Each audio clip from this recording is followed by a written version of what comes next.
Right. All right. Welcome back, everybody. How's it going? So I'm showing off my Ontario. So from Ontario Knife Company, I have an SP-5 survival Bowie.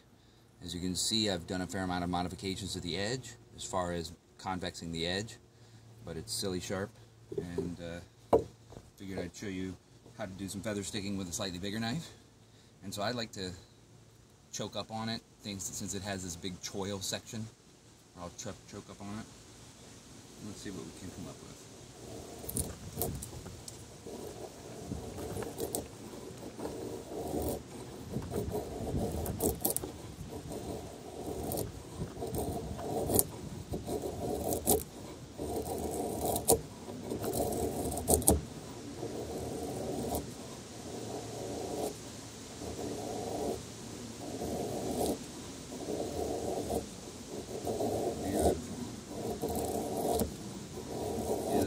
Really nice and functional knife, also really reasonably priced. I actually have to admit, I don't typically take my expensive knives out in the woods because I'm always afraid I'm going to lose an expensive knife in the woods. So when I do go, I actually would take something like this, because if you notice, it's got darn near a 1/4 inch on the spine, and I can chop heavy stuff with this.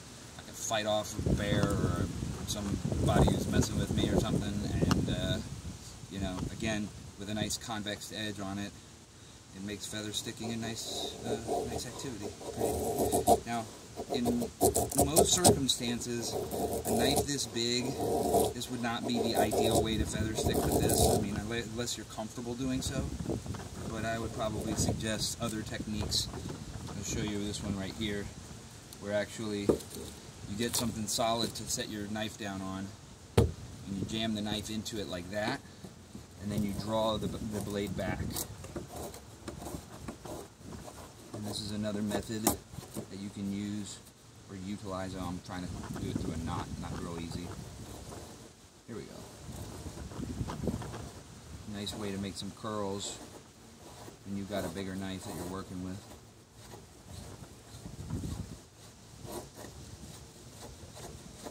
Got to work on this technique a little bit more. But if you ever find yourself when you got a big machete or something and you're trying to do this, this is probably the easier way to go about trying to make feather sticks. Even though obviously I'm not having as easy a time with it. There we go.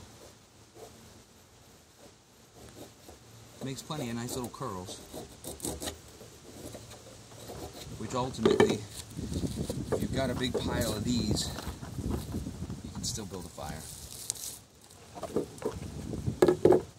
But that's my way of doing it. It's just based on comfort, ease, utility.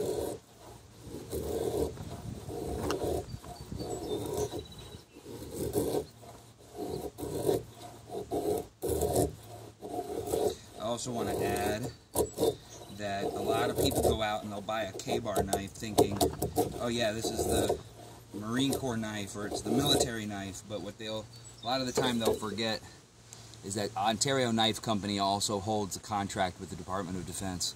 And so if you want a really well-made heavy-duty combat knife, I would really just say skip K-bar and buy an Ontario. So yeah. Holds a nice keen edge, even under abuse.